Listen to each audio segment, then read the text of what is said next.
Bonjour, voici la correction sur l'exemple énergétique motopompe. On vous indique que pour élever 10 mètres cubes d'eau dans une hauteur de 4 mètres, on utilise une pompe actionnée par un moteur de 4 chevaux.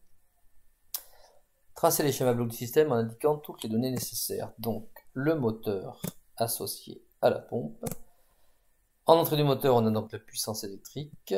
En sortie du moteur, la puissance mécanique, PM, associée au couple et à la fréquence de rotation. Et en sortie de la pompe, la puissance de la pompe associée au couple et à la fréquence de rotation de la pompe. Le rendement du système vaut 0,8. On sait que 1 cheval vapeur égale 736 watts. Donc la puissance moteur qui est nécessaire, eh bien c'est 736 fois 4, c'est-à-dire 2944 watts, puisque ici la puissance est de 4 chevaux. 2944 watts disponibles en sortie du moteur. Combien faut-il de temps pour effectuer ce travail si le rendement du groupe est égal à 0,8?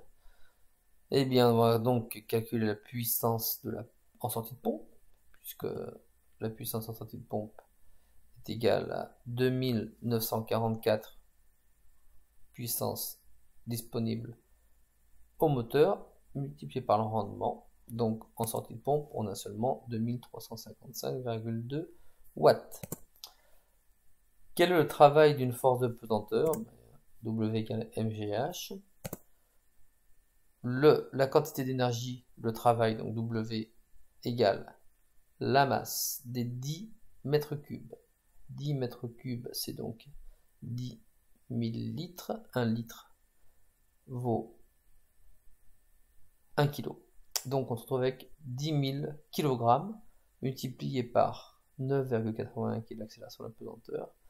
4 étant la hauteur ici à laquelle on veut soulever l'ensemble de ce volume d'eau. Donc, quelle énergie à fournir à l'eau pour l'élever de 4 mètres? Eh bien, 392 400 joules sont nécessaires pour entièrement soulever cette masse d'eau. Donc voilà les deux valeurs qui sont indiquées ici, la puissance et le travail, donc la quantité d'énergie disponible nécessaire en joules. La puissance, c'est l'énergie divisée par le temps, puisque la puissance est bien un débit d'énergie. Si on veut calculer le temps, on va diviser l'énergie par la puissance.